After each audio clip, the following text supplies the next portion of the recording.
तो ये जो तस्वीर आप देख रहे हैं ये तस्वीर है रामचंद्र देशमुख की। इन्हें पूरा कहा जाता है रामचंद्र देशमुख बघेरा वाले।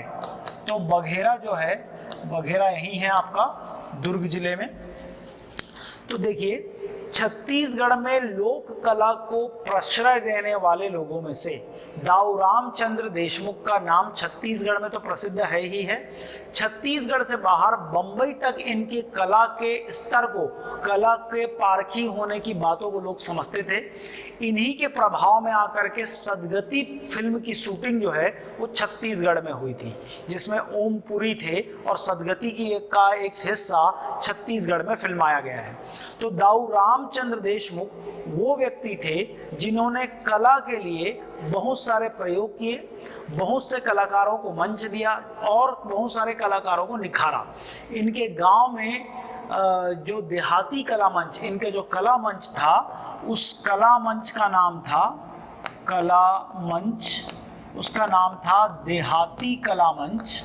तो देहाती कला मंच में जब प्रैक्टिस चला करता था तो उस गांव की जिसकी आबादी 500 या 1000 रही होगी, उस गांव में 300 कलाकार जा करके महीनों रह करके, हफ्तों रह करके कला का प्रैक्टिस करते थे। देहाती कला मंच की ब्रांडिंग और बढ़ी और आगे चल करके इनका जो नाटक वाला जो मंडली था या जिसके माध्यम से ये लोगों को संदेश दिया करते थे, उसका नाम जो है चंदेनी गोंदा नाचा पार्टी, इसका नाम रखा गया। ठीक, तो चंदेनी गोंदा कला मंच या देहाती कला मंच किससे संबंधित है? तो दाऊ रामचंद्र देशमुख बघेरा वाले से संबंधित है। दाऊ रामचंद्र देशमुख ने समाज को संदेश देने के लिए देवार डेरा नाम का एक प्रयोग किया था। तो देवार डेरा प्रयोग के लिए जाने जाने वाले देवार डेरा प्रयोग का संबंध किससे है? तो दाऊ रामचंद्र देशमुख से है।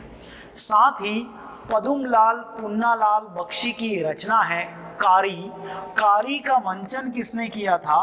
तो पदुमलाल पुन्नालाल बख्शी की रचना कारी का मंचन भी रामचंद्र देशमुख ने करवाया था। तो रामचंद्र देशमुख का देहाती कला मंच, चंदेनी गोंदा कला मंच, इन दोनों कला मंचों से भैया राम हिडाऊ जैसे कलाकार निकले जो कि छत्तीसगढ़ की कला को बहुत ऊंचे स्तर तक ले गए। और दाऊ रामचंद्र देशमुख का नाम कला के क्षेत्र में इतना अधिक है कि बंबई तक में लोग उनको उस समय जाना करते थे।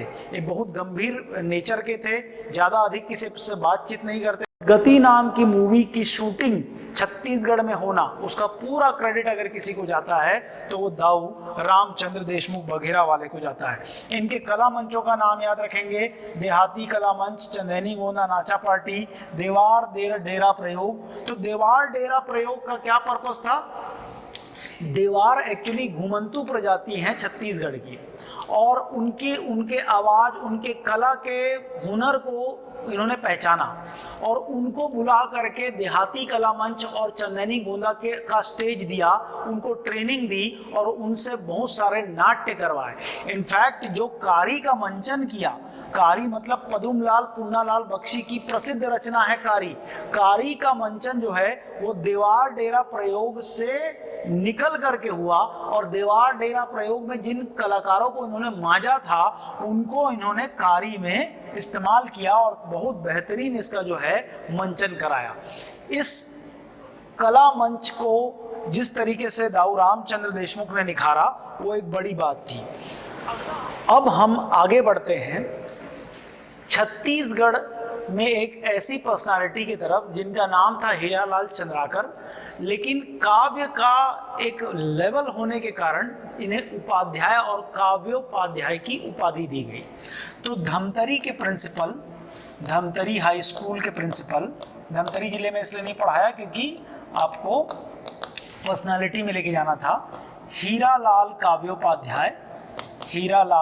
काव्योपाध्याय, एक्चुअली इनका सरनेम था हीरालाल चंद्राकर। इन्होंने 1885 में प्रथम छत्तीसगढ़ी व्याकरण लिखा, प्रथम छत्तीसगढ़ी व्याकरण, और इसलिए इन्हें छत्तीसगढ़